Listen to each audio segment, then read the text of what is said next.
Bien, bonjour à tous et bienvenue dans ce cours qui s'intitule donc bilan de matière. On avait vu précédemment comment faire pour pouvoir équilibrer ou ajuster les équations chimiques, c'est-à-dire ce genre de choses que vous pouvez avoir ici. Comment est-ce qu'on fait pour trouver les coefficients qui se trouvent devant? Donc ici c'est le coefficient 1, mais on n'est pas. Ici c'est le coefficient 2. Et donc ces nombres que sont marqués devant, c'est ce qu'on appelle les nombres stoichiométriques. Et donc on va essayer de voir maintenant la notion qui est associée à ce genre de choses. Alors, on va déjà commencer, avant de faire le cours, on va déjà commencer par faire l'exemple qui se trouve ici. Alors ici, vous avez ici une équation chimique qui est équilibrée, vous avez I2 plus 2S4O6 de moins, qui vous donne 2I- plus S2O3 de moins. Alors, cette équation chimique, qu'est-ce que ça veut dire? Alors, ça veut dire que si je prends ici, une molécule de I2, vous allez avoir besoin de deux ions S4O6 de moins pour les faire réagir. Et dans ce cas-là, si vous avez fait cette bonne proportion-là, vous allez former 2 I- et 1 S2O3 de moins. Mais souvenez-vous, on avait vu que je peux parler en termes de molécules si je veux, mais je peux parler aussi en termes de moles, c'est-à-dire en termes de paquets qui vont contenir exactement le même nombre. Donc je peux dire aussi que tout simplement, que la consommation de 1 mol de I2, je peux parler ici en termes de mol et pas en termes de molécules, et de 2 mols de S2O3 de moins, va entraîner la formation, donc dans ce cas-là, combien de mols de I-? Regardez bien, le coefficient stoichiométrique est ici, c'est le 2. Et ensuite, combien je vais former de mols de S2O3 de moins? Le coefficient qui est devant est 1. Alors, ça, c'est valable pour une mole, mais je peux dire, je peux partir de n'importe quel nombre, je peux dire que si je consomme, un nombre X de moles de I2, dans ce cas-là, vous allez avoir besoin de 2X mols de S2O3 de moins, ce qui va entraîner la formation, si vous regardez bien, il y a un 2 ici, donc 2X de I-, et de X mol de S4O6 de moins. Donc on voit bien que, en fait, les coefficients stoichiométriques vont traduire ce qu'on appelle donc une relation de proportionnalité entre les différents réactifs et produits que vous allez pouvoir avoir. Cette notion, c'est ce qu'on appelle la notion de stoichiométrie. Donc la stoichiométrie d'une réaction chimique est la relation de proportionnalité qui existe entre les quantités de matière consommées des réactifs ainsi que les quantités de matière formées des produits lors d'une transformation chimique. Alors ici on voit bien que si je prends ici une certaine quantité X et que je prends ici une quantité de matière 2 fois plus importante, on va être dans ce qu'on appelle les conditions stoichiométriques. C'est parti. Donc on va être dans ce qu'on appelle les conditions stoichiométriques, c'est-à-dire que vous avez les bonnes proportions. Maintenant, qu'est-ce qui se passe si je ne les mets pas dans les bonnes proportions? Imaginons que je mette un petit peu plus de ce réactif-là. Si je mets un peu plus de I2, forcément, à la fin, il va vous en rester. D'accord? C'est le même raisonnement ici. Si je mets trop de celui-ci, il va vous rester de l'autre. Et donc, si je mets trop de celui-ci, il va vous en rester. Et donc, on va essayer de déterminer, en fait, le réactif qui est en plus petite quantité, et c'est celui qui est en plus petite quantité qui va nous déterminer ce que je peux former au maximum à la fin. Cette notion-là s'appelle la notion de réactif limitant. Alors, c'est la partie qui se trouve ici, donc, dans une transformation chimique, le réactif qui disparaît totalement, c'est-à-dire qui va être en plus petite quantité par rapport au reste, est ce qu'on appelle le réactif limitant. Alors, on va prendre une situation, cette fois-ci, un peu plus générale que celle que l'on a vue là. Vous voyez, ici, c'est un exemple, mais je vais remplacer ici le I2 par un réactif que je vais appeler A, et son coefficient stoichiométrique, je vais l'appeler petit a. Alors, si on regarde bien, on imagine une équation chimique du type, donc, petit a, donc ça veut dire quoi? Ça veut dire que A, c'est mon espèce chimique, petit a, c'est le coefficient stoichiométrique associé au réactif A, donc plus, on va faire la même chose, un coefficient stoichiométrique petit b fois un réactif petit b, qui va vous donner petit c fois grand C, donc plus petit d fois grand D. Donc, les coefficients petit a, petit b, petit c et petit d sont les coefficients stoichiométriques de votre équation. D'accord, on peut le noter ici, donc, petit a, petit b, petit c, petit d sont les je vais marquer coef pour aller plus vite, stoichiométriques,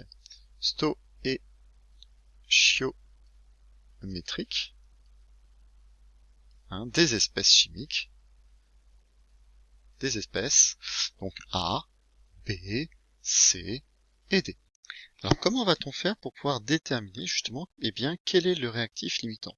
Alors, en général, eh bien, on sait ce que l'on met dans notre ballon, dans notre milieu réactionnel, on sait ce que l'on met, et on connaît les quantités, soit on les a pesées, soit on a mesuré des volumes, et donc on avait vu qu'on pouvait trouver les quantités de matière forcément à partir de ces données-là.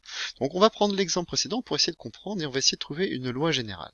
Alors, l'exemple précédent qui a été donné, c'était que I2 vous donne, pardon, zut, I2 plus S4 au 6 de moins, avec un coefficient de ici, vous donne peu importe quelque chose d'autre. Alors ce qui est produit, on s'en moque un petit peu, on n'en a pas besoin, puisque nous, le but c'est de déterminer quels sont les réactifs limitants. Donc on va s'intéresser uniquement à cette partie réactif. Il existe un coefficient qui n'est pas noté, c'est celui-ci, c'est le 1. Donc, à partir de ça, je suis en théorie capable de déterminer quel est mon réactif limitant, à partir du moment où je connais eh bien, les quantités de matière initiale de mes réactifs. Alors imaginons que de I2, j'en possède une certaine quantité de matière. Alors la quantité de matière, ça nous donne N minuscule. Je vais rajouter un petit I ici qui va dire que je suis dans l'état initial, c'est-à-dire au départ, avant ma transformation chimique. Et puis, je vais marquer entre parenthèses I2 pour dire que c'est ma quantité de matière. Imaginons que je sois justement dans les proportions stoichiométriques. Donc on va dire que par exemple, eh bien, je vais prendre égale 1 mol. Maintenant, imaginons que je sois dans les conditions stoichiométriques et j'ai réussi à avoir ici 2 mol de S4 au 6 de moins. Alors comment je vais le noter? Je vais le noter N pour quantité de matière, I pour initiale et S4 au 6 de moins, entre parenthèses, est égal à 2 mol. On voit ici que si je prends une mol et que une mol de I2 et 2 mol de S4O6 de moins, je suis bien dans les conditions stoichiométriques. Et donc j'ai bien la relation de proportionnalité qui existe. Donc cette relation de proportionnalité c'est quoi? Justement, je vais faire un produit en croix, tchac tchac. Je vais dire que ça fois ça va être égal à ça fois ça. Alors regardez bien, donc ça va vous donner que j'ai 1 multiplié par Ni de S4, c'est pas très bien écrit, S4 au 6 de moins, égale à quoi? 2 fois la quantité initiale de I2. Alors je peux maintenant, peut-être faire un peu mon I un peu mieux, voilà, c'est pas terrible.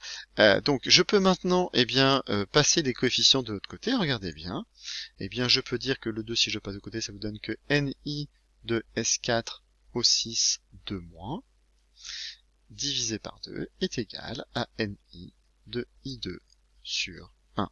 Alors, quels sont ces coefficients stoichiométriques? Quelles sont, ces valeurs ici 2? Bien, ce sont les valeurs des coefficients stoichiométriques. Et c'est ça qu'il faut retenir. Si je suis dans les conditions stoichiométriques, c'est-à-dire que à la fin, il n'y aura aucun des deux réactifs ne sera présent, les deux seront limitants, j'ai cette égalité-là.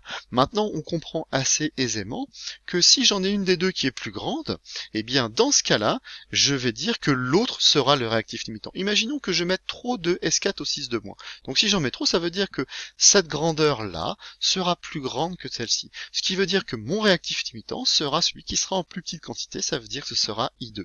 Dans ce cas-là, ce sera I2 qui sera le limitant.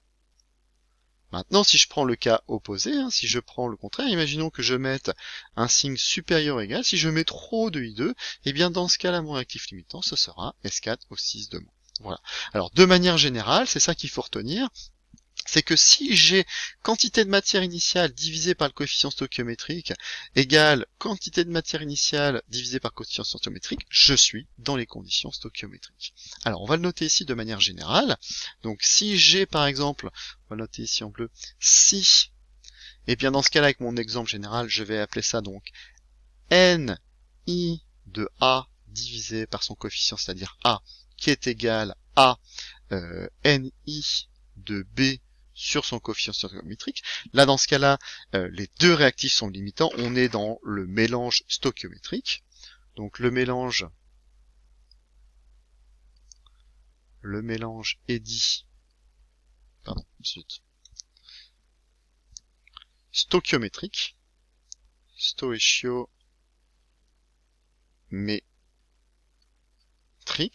on peut marquer que les deux réactifs sont limitants.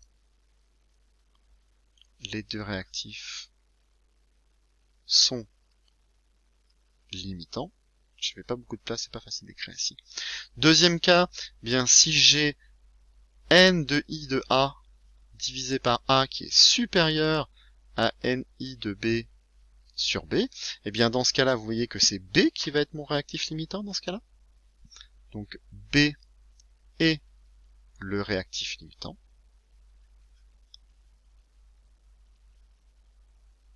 Et dernier cas, si n de i de A sur A est inférieur à ni de B sur B, et bien dans ce cas-là, c'est A qui est le réactif limitant. Voilà. Donc en fait, à partir de l'équation équilibrée de votre transformation chimique, à partir des quantités de matière initiale, eh bien vous pouvez trouver quel est le réactif limitant, c'est-à-dire celui qui va être complètement consommé au cours de votre transformation chimique. Voilà, j'en ai terminé pour cette partie-là, vous avez quelques exercices à faire. Voilà, je vous dis à bientôt, au revoir.